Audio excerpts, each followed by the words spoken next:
Hello बच्चों, मैं प्रदीप कुमार आपका अपने यूट्यूब चैनल पे एक बार फिर से स्वागत करता हूं। आशा करता हूं आप अच्छे होंगे, जहां भी होंगे मन लगा करके पढ़ाई कर रहे होंगे।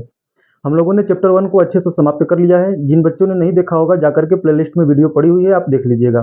ठीक है, हम लोग अब आगे स्टार्ट करने वाले हैं आज चैप्टर नंबर 2 को। चैप्टर नंबर 2 आपका है बहुपद। ठीक है, आज हम लोग बहुपद को स्टार्ट करेंगे, इसकी थ्योरी के बारे में पहले समझेंगे।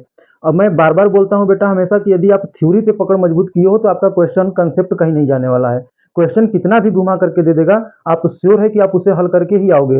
अगर आप क्वेश्चन को केवल रटते हो, जो अन्य जगहों पर रटवाया जाता है केवल कि इस प्रकार के क्वेश्चन आएंगे तो ऐसे हल किया जाता है, जबकि यहाँ पे आपको मैं थ्योरी क्लियर करवाता हूँ कि थ्योरी यदि आपकी अच्छी है तो आप क्या करोगे, किसी तरह का क्वेश्चन थोड़ा सा घुमा करके दे दिया जाए, आप अच्छे से हल कर लोगे। ठीक है, तो फिर हम लोग स्टार्ट करते हैं आज का जो चैप्टर है बहुपद। बहुपद को समझने से पहले हम लोग कुछ समझते हैं चर राशियां और अचर राशियां।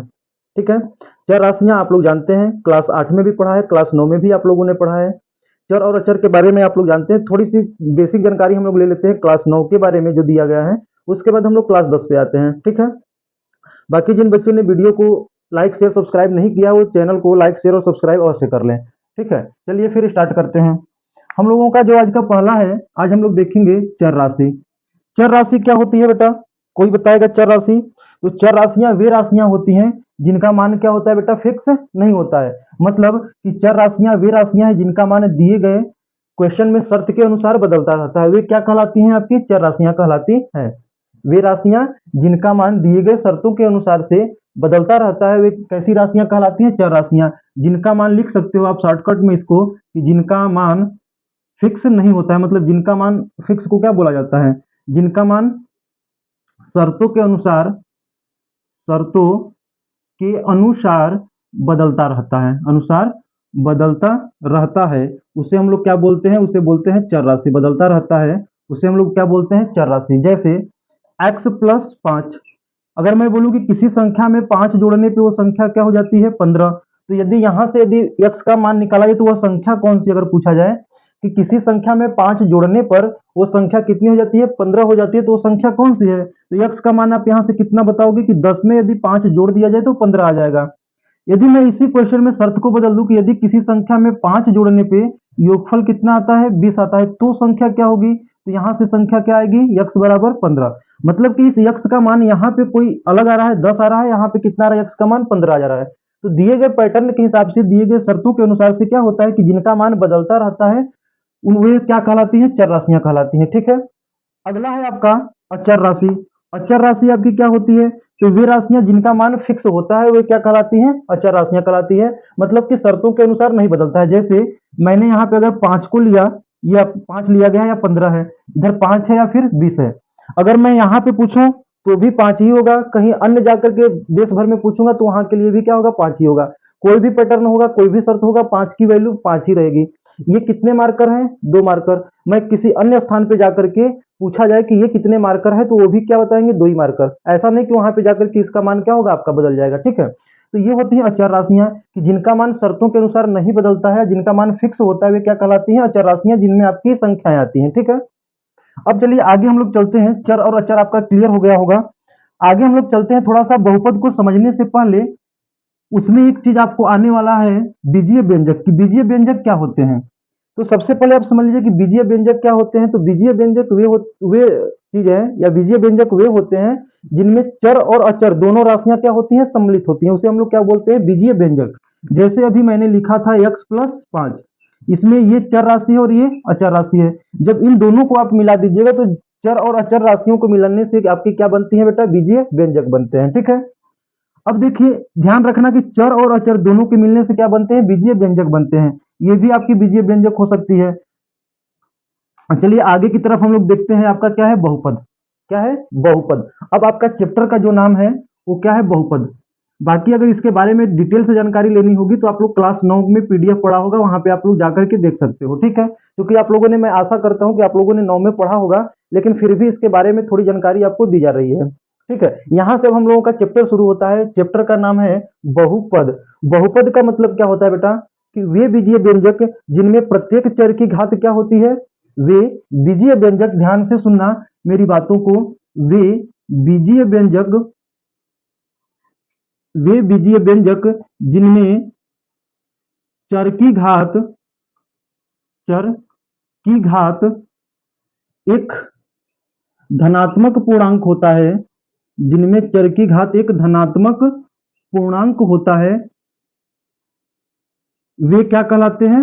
वे बहुपद कहलाते हैं। ठीक है, इसको ध्यान से पढ़ना, बहुपद कहलाते हैं। ठीक है, अब इसको ध्यान से समझिए कि वे बीजीय व्यंजक, बीजीय व्यंजक के बारे में बताया गया आपको कि जिसमें क्या होती है, चर राशि और अचर राशियां दोनों होती हैं। ठीक है, जिनमें चर की घात, वे बीजीय व्यंजक जिनमें चर की घात, चर की बारे में आपको बताया गया कि चर क्या होते हैं, जिनके मान फिक्स नहीं होते हैं।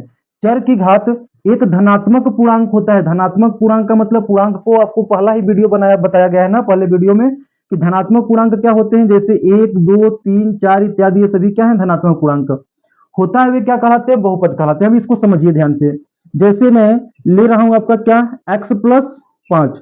अब x में, x प्लस 5 में किसकी घात आपको देखनी है, चर की घात देखनी है। ध्यान रखिएगा कि जब भी आपको बहुपद ज्ञात करना हो, कि ये अगर पूछा जाए कि बहुपद है कि नहीं है, आपको किससे, किसकी घात से मतलब है, केवल चर की घात से मतलब है। ठीक है, चर की घात क्या होना चाहिए, एक धनात्मक पूर्णांक होना चाहिए। क्या होना चाहिए, धनात्मक पूर्णांक। जैसे यदि आपसे पूछा जाए कि x प्लस 5 क्या है, तो x में बोलोगे कि x प्लस 5 में x चर राशि है, और इसकी x की घात कितनी है, तो x की घात कितनी है, 1। धनात्मक पूर्णांक है या नहीं है, इसका घात कितना है, 1 है। ठीक है, और घात 1 है, और ये क्या है, धनात्मक है। अगर इसी तरह से मैं लूं x square plus 2x plus 5 में x चर राशि कौन सी प्रयुक्त हुई है, x प्रयुक्त हुई है, और x में घात कौन कौन सा है बेटा, तो घात है 2 प्रयोग हुआ है, घात 2 और घात 1। यहाँ पे x का घात कितना, 2, यहाँ पे x का घात कितना, 1। ठीक है, अगला अगर मैं लूं यहाँ पे कोई संख्या लेता हूं, जैसे under root x plus 3 under root 2। अब यहाँ पे यदि घात देखोगे, किसकी घात देखना है आपको, चर की घात। घात किसकी देखनी है, सभी की, चर की घात आपको देखनी है। ठीक है, तो चर की घात क्या है, 1/2, जबकि आपको क्या बोला गया है, चर की घात धनात्मक पूर्णांक होना चाहिए, परिमेय की बात नहीं की गई है। अतः ये क्या होगा, ये दोनों तो आपके बहुपद होंगे। ठीक है, ये दोनों बहुपद हैं, लेकिन ये बहुपद आपका नहीं है, ये बहुपद क्या है बेटा, बहुपद नहीं है। ठीक है, क्योंकि यहाँ पे अगर चर राशि की घात देखोगे तो क्या है, 1/2, अंडर रूट का मतलब 1/2, अर्थात क्या है, ये बहुपद नहीं है। इसी प्रकार से यदि मैं दे दूं 1/x+1, तो 1/x+1 की घात कहीं ना कहीं देखिएगा तो ये हर में है, तो यहां से आप क्या कहोगे कि ये भी एक बहुपद क्या है, बहुपद नहीं है। क्यों नहीं है, क्योंकि ये नीचे है, ये इसको जब सॉल्व करोगे तो ये जब x ऊपर जाएगा तो कहीं ना कहीं ऋणात्मक आएगा। ठीक है, तो ये हो गया आपका बहुपद। आशा करते हैं अब आप बहुपद को पहचान लीजिएगा। बहुपद पहचानने की सबसे आसान तरीका कि उसकी चर की घात देखनी है, कैसी होनी चाहिए, धनात्मक पूर्णांक होनी चाहिए। धनात्मक पूर्णांक का मतलब कि कोई संख्या 1 2 3 4 के रूप में हो, बटे के रूप में ना हो, परिमेय संख्या के रूप में ना हो। ठीक है, इससे कोई मतलब नहीं है, बाकी आपकी अचर राशि से कोई मतलब नहीं है। जैसे अगर यहाँ पे मैं बात करूं, जैसे अगर एक संख्या लेता हूं आपका x प्लस अंडर रूट 2, ये आपका क्या है बेटा, तो ये एक बहुपद है। ठीक है, ये क्या है, बहुपद है, क्योंकि इसमें आपको चर की घात देखनी हो, चर की घात कितना है, 1 है, और वो कैसा है, धनात्मक पूर्णांक है। अचर वाली राशि से आपको कोई मतलब नहीं है। ठीक है, तो ये क्या होगा, एक बहुपद होगा। यहां तक बातें क्लियर होगी। तो बहुपद देखने के लिए आपको क्या देखना होगा कि पहले तो चर राशि की घात कैसी होनी चाहिए, धनात्मक होनी चाहिए। ठीक है, और जो चर राशि है वो हर में न लिखा गया हो। जो भी चर राशि है एक्स वाई जेड, वो क्या हो, हर में न लिखा गया हो, तो वे क्या होंगे बेटा, बहुपद होंगे, बाकी बहुपद नहीं होंगे। ठीक है, अब आइए हम लोग देखते हैं, ये बहुपद हो गया। अच्छा, यहाँ पे एक चीज और सीख लीजिए, बहुपद जो होता है, बहुपद को हम लोग क्या करते हैं कि इसमें जिस बहुपद में जो चर का प्रयोग किया गया है ना, बहुपद को अक्सर हम लोग क्या करते हैं, px gx qx rx से प्रदर्शित किया जाता है। ठीक है, इत्यादि चीजों से प्रदर्शित किया जाता है। जैसे बहुपद को आप पी एक्स से लिख सकते हो, जी एक्स से लिख सकते हो, एफ एक्स से प्रदर्शित कर सकते हो। ठीक है, इत्यादि से इसी प्रकार से आप प्रदर्शित कर सकते हो, क्यू एक्स से या क्यू वाई से प्रदर्शित कर सकते हो। जैसे अगर पी एक्स है, मान लीजिए कोई संख्या लिखा गया x square plus 2x plus 5, यहाँ पे कौन से चर का प्रयोग किया गया है, यक्स चर के रूप में यक्स का प्रयोग किया गया है, इसलिए यहाँ पे क्या लिखेंगे, पी यक्स। जी एक्स है तो यहाँ पे जैसे 3x माइनस 4 लिखा गया है, चर कौन सी प्रयुक्त हुई है बेटा, एक्स चर का प्रयोग किया गया, इसलिए आप यहाँ पे क्या लिखोगे, जी एक्स। अगर मैं यहाँ से एफ टी कर दूं, इसका मतलब यहाँ पे क्या लिया गया है, जो चर प्रयुक्त किया गया है वो किसका प्रयोग किया गया है, टी का प्रयोग किया गया है। ठीक है, आगे यहाँ पे क्या लिखा है, क्यू वाई लिखा है, तो मतलब कि ये जो यहाँ पे जो आपकी प्रयोग हुई है वो कौन सा प्रयोग हुआ है, तो वाई चर का प्रयोग किया गया है। तो इस प्रकार से हम लोग बहुपद को जो दर्शाते हैं पी एक्स जी x f t g y इस प्रकार से क्या क्यू आई से दर्शाते हैं। ठीक है, जिस चर का उसमें प्रयोग किया गया है उस चर को हम लोग लिखते हैं यहाँ पे। ठीक, ये हो गया बहुपद। अब आते हैं हम लोग बहुपद की घात। बहुपद की घात क्या होती है? बहुपद की घात अगर मैं बोलूं यहाँ पे x square plus 2x plus 5 में बहुपद की घात बताइए, तो बहुपद की घात होती क्या है? पहले तो आप ये समझिए, जो बहुपद है, बहुपद की घात क्या होती है? तो बहुपद की जो घात है, ये बहुपद की घात क्या होती है बेटा? किसी बहुपद में जो चर राशि की सबसे अधिकतम घात होती है, ध्यान से सुनना, किसी बहुपद में चर राशि की सबसे अधिकतम घात ही आपकी क्या कहलाती है? बहुपद की घात कहलाती है। किसी बहुपद में, किसी बहुपद में चर राशि की अधिकतम घात, ठीक है, चर राशि की अधिकतम जो घात होती है, चर राशि की अधिकतम घात को, अधिकतम घात को बहुपद की घात कहते हैं। ठीक है, बहुपद की घात कहते हैं। इस बात को आप ध्यान से समझिएगा, ये बात आगे अभी आपको मिलने वाली है। बहुपद की घात कहते हैं। ठीक है, अब देखिए यहां से बहुपद की घात क्या है? तो किसी बहुपद में चर राशि की अधिकतम घात क्या कहलाती है? चर राशि की क्या अधिकतम घात को बहुपद की घात कहते हैं। अब देखिए जैसे एक एग्जांपल लिया गया है आपका x square plus 2x plus 5, इसमें चर राशि कौन सी प्रयुक्त हुई है? यक्स प्रयुक्त हुई है। यक्स में अधिकतम घात कौन सा है? तो अधिकतम घात यहाँ पे कौन सा है? 2 है, अर्थात बहुपद की घात कितनी होगी? 2। यहाँ पे 2 है और यहाँ पे 1, इसमें बहुपद की घात अधिक कितनी है? 2 होगी। जो सबसे अधिकतम घात होगा, सबसे बड़ा घात होगा, ठीक है, उसे हम लोग क्या बोलेंगे? बहुपद की घात। जैसे अगर मैं लिखूं y के पावर 25 माइनस 30, y के पावर 30 माइनस 5, ठीक है। अगर इसमें पूछे कि बहुपद की घात कितनी है, यहाँ पे तो चर राशि की देखेंगे, चर राशि कौन प्रयुक्त किया गया है? y। इसमें सबसे अधिकतम घात कौन सा होता है? पावर अधिकतम कौन है? 25 है कि 30 है? आप बताओगे 30, अर्थात बहुपद की घात कितनी हो जाएगी? 30 हो जाएगी। ठीक है, आप कर लोगे। बहुपद की घात कौन सी हो जाएगी? तो बहुपद की जो घात होगी आपकी 30 हो जाएगी। तो सबसे अधिकतम जो घात होती है वही आपकी क्या कहलाती है? बहुपद की घात कहलाती है। ठीक है, बहुपद की घात कहलाती है। अब ये तो हमें आशा है कि आप लोग बहुपद की घात जब भी पूछेगा तो आप लोग कर लोगे। अच्छा, इसमें मैं पूछूं जैसे x प्लस 5, इसमें बहुपद की घात कितना है? तो चर राशि का अधिकतम घात कितना है? 1। तो बहुपद की घात कितनी होगी? 1 होगी। ठीक है, a x cube plus b x square plus c x plus d में अगर पूछा जाए आपसे कि इसमें बहुपद की घात कितनी है, तो आप कितना बताओगे? अधिकतम जो घात होगा वही आपकी बहुपद की घात होगी। ठीक है, बहुपद हम लोगों ने चर को अचर को अच्छे समझा। बीजीय व्यंजक क्या होते हैं? जिनमें चर और अचर दोनों सम्मिलित होते हैं। बहुपद क्या होते हैं? तो बहुपद वे होते हैं, क्या होते हैं बहुपद? जिनमें बहुपद क्या होते हैं बेटा? तो बहुपद वे होते हैं जिनमें प्रत्येक चर की घात आपकी क्या होती है? जिनमें प्रत्येक चर की घात एक धनात्मक पूर्णांक होता है, वे क्या कहलाते हैं? बहुपद कहलाते हैं। बहुपद की घात क्या होती है? तो बहुपद की घात चर राशि की अधिकतम घात को ही बहुपद की घात कहा जाता है।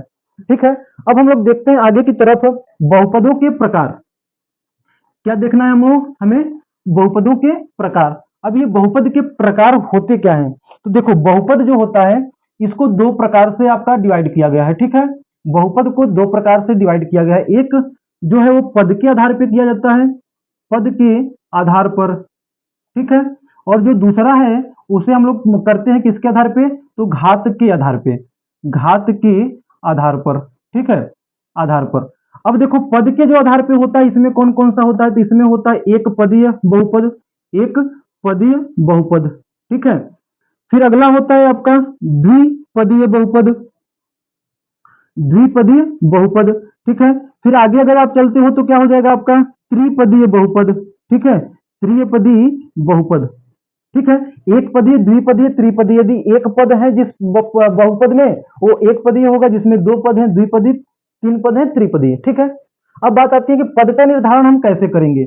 जैसे अगर आपका लिखा गया है 2x माइनस का 1, तो यहाँ पे कितने पद हैं? यहाँ पे आप देखोगे तो ये हो गया पहला पद और ये हो जाएगा आपका दूसरा पद। तो जो प्लस या माइनस से सेपरेट हुए होते हैं उनको हम लोग क्या बोलते हैं? पद बोलते हैं। जैसे 3x square minus 4x plus 5, इसमें प्लस या माइनस से जो सेपरेट हुए उनको पद गिनेंगे, पहला पद, दूसरा पद और ये तीसरा पद। ठीक है, इसी प्रकार से आप पद का निर्धारण करोगे, जिसमें दो पद है तो ये कैसा हो जाएगा आपका? द्विपदीय बहुपद। जैसे में आप लिख सकते हो यहाँ पे द्विपदीय बहुपद में क्या होगा? 2x प्लस 1, ठीक है, 2x स्क्वायर माइनस का 1, ये किस में आएंगे आपके? 2x² -1, ये सभी कैसे हैं, एक पद दो पद हैं, तो ये द्विपदी बहुपद हैं। त्रिपदीय बहुपद में यदि आप देखते हो तो x³ + 2x² + 4, ये कैसा है, त्रिपदीय बहुपद है। आगे यदि आप देखोगे तो x² + 2x - 1, ये कैसा है, त्रिपदीय बहुपद है। मतलब पद आपको कितने होने चाहिए, 3 होने चाहिए। एक पदीय बहुपद में अगर आप देखते हो तो x हो सकता है, ठीक है, 5 हो सकता है, ठीक है, ये सभी क्या है, एक पदीय बहुपद है, ठीक है। अब चलो आगे हम लोग देखते हैं, या इस प्रकार से आगे और भी ले सकते हो, 2x ले सकते हो, ये सभी क्या है, एक पदीय बहुपद है। इसमें पदों की संख्या कितनी है, एक है। अब देखिए आपका जो सबसे इंपॉर्टेंट है वो घात के आधार पर जो बहुपद को बांटा गया है, बहुपद के यहाँ पे प्रकार, ठीक है। तो घात के आधार पे जो बहुपद को बांटा गया है, उस घात के आधार पे आपका क्या है, घात के आधार पे जो बहुपद आपका बांटा गया वो कितने आधार पे होते हैं बेटा, तो इसको हम लोग बोलते हैं एक घातीय, पहला है इसमें एक घातीय या रैखिक बहुपद, रैखिक बहुपद, ठीक है। अब देखिए ये क्या होता है, एक घातीय या रैखिक बहुपद होता क्या है कि ऐसा बहुपद जिसमें चर की घात, घात का निर्धारण हम लोग कैसे करते हैं, अभी पीछे बताया है कि बहुपद की घात का जो निर्धारण है, बहुपद की घात का निर्धारण हम लोग कैसे करते हैं, तो चर की घात के आधार पे। यहाँ पे यदि आप देखोगे तो एक घातीय बहुपद का मतलब कि जिसमें घातों की संख्या कितनी हो, एक हो, इसको रैखिक बहुपद भी कहा जाता है। जैसे में यदि आप देखोगे x + 5, इसमें चर की घात कितनी है, एक है, अर्थात ये कैसा होगा, एक घातीय बहुपद होगा। मैं बार बार इस एग्जाम्पल को ले रहा हूं ताकि आप वहां से रिलेट कर पाओगे, ठीक है। आगे यदि आप देखो तो ये हो सकता है 2x - 1, ठीक है, ये कैसा होगा, एक घातीय बहुपद या रैखिक बहुपद होगा। यदि इसके मानक रूप की बात की जाए, एक घातीय बहुपद के मानक रूप की यदि बात की जाए तो इसका मानक रूप किस रूप में लिखते हैं, इसका मानक रूप होता है ax + b के रूप का होता है, ठीक है, जहां पर आपका क्या होना चाहिए, a = 0 नहीं होना चाहिए। इसका मानक रूप भी पूछता है कि एक घातीय बहुपद या रैखिक बहुपद का मानक रूप, तो ax + b, x की अधिकतम घात कितनी होनी चाहिए, 1 होनी चाहिए, और a का मान क्या होना चाहिए, 0 नहीं होना चाहिए, ठीक है। जैसे अगर आप लिखो 2x + 5, यहाँ पे x की अधिकतम घात कितनी है, 1 है, अर्थात ये कैसा है, रैखिक बहुपद है। यहाँ पे a = 0 क्यों लिखा गया, क्योंकि 2 का मान आप 0 नहीं रख सकते हो, ठीक है। यदि 2 का मान 0 रख दिया जाए और ये +5 हो जाएगा तो 0 में x का गुणा होगा, 0 बचेगा कितना बेटा, 5। क्या ये एक घातीय बहुपद बचेगा, नहीं बचेगा, ठीक है, ये कैसा हो जाएगा, शून्य बहुपद में आ जाएगा। इसलिए यहां से हम लोग क्या करते हैं कि a का मान 0 नहीं होना चाहिए, हाँ इसका मान 0 हो सकता है, ठीक है। जैसे अगर आप लिख दिए केवल 3x, तो ये कैसा है, एक घातीय बहुपद या रैखिक बहुपद है, क्योंकि इसमें क्या अचर राशि नहीं है तो कोई दिक्कत नहीं, अचर राशि नहीं है, ठीक है, लेकिन चर की अधिकतम घात कितनी है, 1 है, अर्थात ये कैसा होगा, रैखिक बहुपद होगा, ठीक है। इसी प्रकार से आप अन्य एग्जाम्पल भी ले सकते हो, जैसे 2x - 1, ये सभी क्या है, आपके रैखिक बहुपद के उदाहरण है। बस ध्यान देना है कि x का जो गुणांक होता है उसको आप 0 नहीं रखना है, ठीक है। दूसरा आता है इसमें, एक घातीय हो गया द्विघातीय बहुपद, ठीक है, द्विघातीय बहुपद, द्विघातीय बहुपद। अब देखिए क्या होता है, द्विघातीय बहुपद का पहले तो मानक रूप देखिए, तो द्विघातीय बहुपद जो है इसका यदि मानक रूप आप देखोगे तो इसका मानक रूप होता है बेटा ax² + bx + c, जहां पर a बराबर क्या होना चाहिए, 0 के बराबर नहीं होना चाहिए, ठीक है, a का मान आपका 0 के बराबर नहीं होना चाहिए, ठीक है। अब जैसे देखो यहां से यदि आप देखोगे a = 0 नहीं होना चाहिए, जैसे मैंने एग्जांपल लिया 2x² + 5x + 6, यहाँ पे यदि 2 = 0 कर दीजिएगा तो यहाँ पे 0, तो ये पूरा पद 0 हो जाएगा, बचेगा क्या, केवल आपका 5x + 6 बचेगा। क्या ये द्विघातीय बहुपद होगा, क्योंकि यहाँ पे चर की अधिकतम घात कितनी होगी, 1 होगी, अर्थात ये द्विघातीय बहुपद नहीं होगा। इसलिए यहाँ पे बोला गया है कि a का मान 0 के बराबर नहीं होना चाहिए, ठीक है। आगे अगर एग्जाम्पल लिया जाए तो यहाँ पे जैसे आपका 3x² - 5, ये कैसा है, तो द्विघातीय बहुपद है, क्योंकि जो चर राशि इसमें प्रयुक्त की गई है उसकी अधिकतम घात कितनी है, 2, ठीक है। जैसे यदि आपकी बात किया जाए आपसे आगे एग्जाम्पल की, तो ये हो सकता है 3x² - 4x, ये कैसा है, द्विघातीय बहुपद है, क्योंकि चर की अधिकतम घात कितनी है, 2 है, अर्थात ये कैसा है, द्विघातीय बहुपद है, ठीक है। अब इसके आगे थोड़ा सा हम लोग और देखते हैं, इधर मिटा दिया जाए, चलिए अब इसके आगे अगर हम लोग अगला देखते हैं कौन सा आता है इसके आगे, तो त्रिघातीय बहुपद, घात के आधार पे कौन सा, त्रिघातीय बहुपद, ठीक है। अब ये त्रिघातीय बहुपद होता क्या है, तो जो त्रिघातीय बहुपद है आपका, ये क्या होता है कि ऐसे बहुपद जिनका अधिकतम घात क्या हो, 3 हो, किसका अधिकतम घात? चर राशि का अधिकतम घात। जैसे a x cube plus b x square plus c x plus d, और ए बराबर क्या होना चाहिए? 0 के बराबर नहीं होना चाहिए। कहने का मतलब कि यदि एक घातीय बहुपद या रैखिक बहुपद है तो x का गुणांक वहां पे 0 नहीं होना चाहिए। द्विघातीय बहुपद है तो एक्स स्क्वायर का गुणांक 0 नहीं होना चाहिए। त्रिघातीय बहुपद है तो एक्स क्यूब का गुणांक 0 नहीं होना चाहिए। त्रिघातीय चर में जिसकी घात 3 होगी उसका गुणांक 0 नहीं होना चाहिए। ठीक है, अब ये उसका मानक रूप हो गया। मानक रूप को आप ध्यान में रखिएगा। ठीक है, इस प्रकार ये त्रिघातीय बहुपद हो गया। चतुर्थ घातीय बहुपद होगा तो ए एक्स के power 4 plus b x cube plus c x square plus d x plus e के रूप का होगा, और जिसमें चर की अधिकतम घात लगी है 4, उसका गुणांक क्या होना चाहिए? 0 के बराबर नहीं होना चाहिए। ठीक है, इसी प्रकार से हम लोगों ने देखा था पद के आधार पर, तो एक पदीय बहुपद, द्विपदीय बहुपद और त्रिपदीय बहुपद। आगे भी हम लोग देख सकते हैं चतुर्थ पदीय, पंचपदीय। ठीक है, मतलब जिनमें पदों की संख्या 4 होगी तो चतुर्थ पदीय, 5 होगी तो पांचपदीय। ठीक है, इस प्रकार से आपके होते हैं। तो ये हो गया हम लोगों का बहुपद, बहुपद के प्रकार। पद के आधार पे, घात के आधार पे, घात के आधार पे आपके लिए काफी काफी इंपॉर्टेंट है। ठीक है, तो इसलिए घात के आधार पे आप लोग इसको ध्यान में रखिएगा। अब आगे हम लोग आते हैं, पढ़ते हैं शून्यक। क्या पढ़ते हैं? शून्यक। अब शून्यक किसका हमें पढ़ना है? बहुपद का शून्यक पढ़ना है। किसका शून्यक पढ़ना है बेटा? बहुपद का शून्यक। आप लोग साथ में लिखते चल रहे हो ना, एक कॉपी अच्छा सा बनाते चलिए। ठीक है, क्या है? बहुपद के शून्यक। अब देखिए ये बहुपद के शून्यक होते क्या है? बहुपद के शून्यक क्या होते हैं? अब बहुपद के शून्यक की बात की जाए तो इसके नाम में ही आपकी परिभाषा छुपा हुआ है ना, बहुपद के शून्यक। बहुपद के शून्यक क्या होते हैं? तो बहुपद के जो शून्यक हैं वे क्या होते हैं कि वह बहुपद में क्या होते हैं? एक्स वाई जेड चर राशियां। ठीक है, और क्या हो सकता है? P Q R X Y Z. ठीक है, इस प्रकार से आते हैं। ए बी सी डी भी कहीं कहीं लिया जाता है चर राशियों में, कहीं कहीं उसे वास्तविक संख्या के रूप में ले लिया जाता है। किसको? ए बी सी को। जैसे अभी हम लोगों ने मानक रूप देखा था, ए एक्स प्लस बी, ए और बी क्या थे? आपके अचर के रूप में यहाँ पे प्रयुक्त किए गए थे। ठीक है, अब देखिए बहुपद के शून्य क्या होते हैं बेटा? तो इसमें चर राशि का ऐसा मान जो इस बहुपद के मान को क्या कर दे? शून्य कर दे, उसे हम लोग क्या करते कहते हैं? बहुपद के शून्यक। शून्यक का मतलब कि शून्य बहुपद के मान को जो शून्य कर दे, कौन? यक्ष का वैसा मान, उसे हम लोग क्या बोलते हैं? बहुपद के शून्यक बोलते हैं। जैसे अगर आपसे लिखा जाए कि मान लीजिए कि पी एक्स बराबर, वही एग्जाम्पल मैं लेता हूं, यक्स प्लस कितना है? 5 है। ठीक है, ये क्या है? एक बहुपद है। पद के आधार पे देखा जाएगा तो द्विपदीय बहुपद है। घात के आधार पे देखा जाएगा तो कैसा है? रैखिक बहुपद है। अब यहां से यदि बात किया जाए कि बहुपद के शून्यक क्या हो सकते हैं, तो बहुपद में शून्यक का मतलब कि यक्ष का वो कौन सा ऐसा मान होगा जिसमें इसको रखने पे इस पूरे बहुपद का मान क्या कर देगा? शून्य कर देगा। बहुपद को मैंने बताया था कि पी एक्स जी X Q X R X से आप प्रदर्शित कर सकते हो इत्यादि से। जो यहाँ पे चर राशि प्रयुक्त में ली जाएगी वहां पे आप इसको रखोगे। ठीक है, तो यक्स का ऐसा कौन सा मान हो सकता है जो इसको शून्य कर दे? यदि आप यक्स की जगह पे 0 रखते हो तो 0 रखने पे आपको क्या मिलने वाला है बेटा? 5 मिलेगा। क्या मिलेगा? 5 मिलेगा। यदि 1 रखोगे तो 1 प्लस 5 कितना मिलेगा? 6 मिलेगा। मतलब कि धनात्मक संख्या रखने पे इसका मान और बढ़ता जाएगा ना।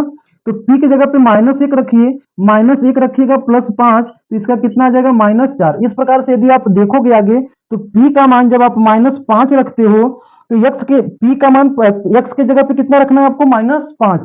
तो पी -5 में मतलब कि -5, तो यहाँ पे आप -5 प्लस 5 कितना आ जाएगा? 0। इस मान पे, किस मान पे बेटा? -5। जब यक्स का मान -5 रखा जा रहा है तो इस बहुपद का मान कितना आ गया? 0 आ गया। अर्थात ये -5 क्या कहा जाएगा? ये कहा जाएगा कि अतः, आप यहां से कह सकते हो ये अतः पी एक्स बराबर यक्स प्लस 5 का जो शून्यक है कौन है? शून्यक कितना है? -5 है। क्योंकि यक्स का मान -5 रखने पे इस पूरे बहुपद का मान कितना आ जा रहा है? शून्य आ जा रहा है। ठीक है, इसी प्रकार से आगे अगर एक और एग्जांपल लूं मैं आपके लिए, तो अगर यहाँ पे देखिए, जैसे मैं लिया एक एग्जांपल लेता हूं, जैसे दिया गया है पी वाई बराबर क्या? पी वाई बराबर यहां से ले लीजिए 2y+3।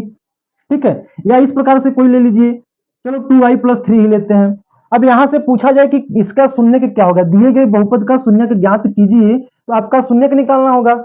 शून्यक का मतलब कि y का ऐसा कौन सा मान रखा जाए जो इस पूरे मान को क्या कर दे? शून्य कर दे। बस वही क्या कहलाएंगे? बहुपद के शून्यक कहलाएंगे। आप लिख सकते हो दिए गए बहुपद के शून्यक में, आप लिख सकते हो कि चर का ऐसा मान, या दिए गए बहुपद में चर का ऐसा मान जो बहुपद के मान को क्या कर दे, शून्य कर दे, उसे बहुपद के शून्यक कहलाते हैं, और ये शून्य बहुपद के शून्य कहलाते हैं। फिर से कि दिए गए बहुपद में चर राशि का ऐसा मान जो दिए गए बहुपद को शून्य कर दे, वे बहुपद के शून्यक कहलाते हैं। अब देखिए यहां से आपको निकालना है, तो आपको क्या करना है कि 2y प्लस 3, इसका मान कितना आना चाहिए, 0 आना चाहिए। अर्थात आप यहां से लिख सकते हो 2y बराबर प्लस का 3 बराबर के दूसरी तरफ जाता है तो -3, y बराबर कितना आ गया, -3/2। y का मान कितना आ गया, -3/2। अर्थात y का मान यदि -3/2 रखते हो तो इसका मान कितना आ जाता है, 0 आ जाता है। इसको हल करिए, 2 गुणे y का मान आप रख रहे हो -3/2 प्लस का कितना 3, 2 से 2 कट जाएगा, -3 और +3 कितना होगा बेटा, 0।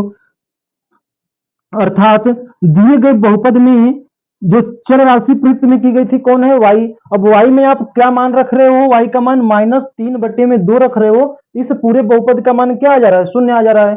अतः आप कह सकते हो कि -3/2 दिए गए बहुपद का क्या है बेटा, शून्यक है। ठीक है, इतनी बातें तो आपको कंफर्म हो गई होंगी। ठीक है, फिर तो हम लोग आज के लिए इतना बंद करते हैं, और कल हम लोग देखेंगे इसका ज्यामितीय रूप। क्या देखेंगे, ज्यामितीय रूप देखेंगे। बहुपद में जो रैखिक बहुपद होते हैं, द्विघात बहुपद होते हैं, त्रिघात बहुपद होते हैं, इनका हम लोग कल ज्यामितीय रूप देखेंगे। और ज्यामितीय रूप के बाद कल हम लोग इसका एक्सरसाइज जो सॉल्व एग्जांपल है उस पर आधारित हम लोग कुछ क्वेश्चन करेंगे। ठीक है, और अगले वीडियो में हम लोग 2.1 को करेंगे। तो फिलहाल बने रहिए, अच्छे से रहिए, पढ़ते रहिए, और चैनल को सब्सक्राइब कर लीजिए, वीडियो लाइक शेयर जरूर करिए। ठीक है, बाकी दोस्तों को और बुलाइए। ठीक है, धन्यवाद।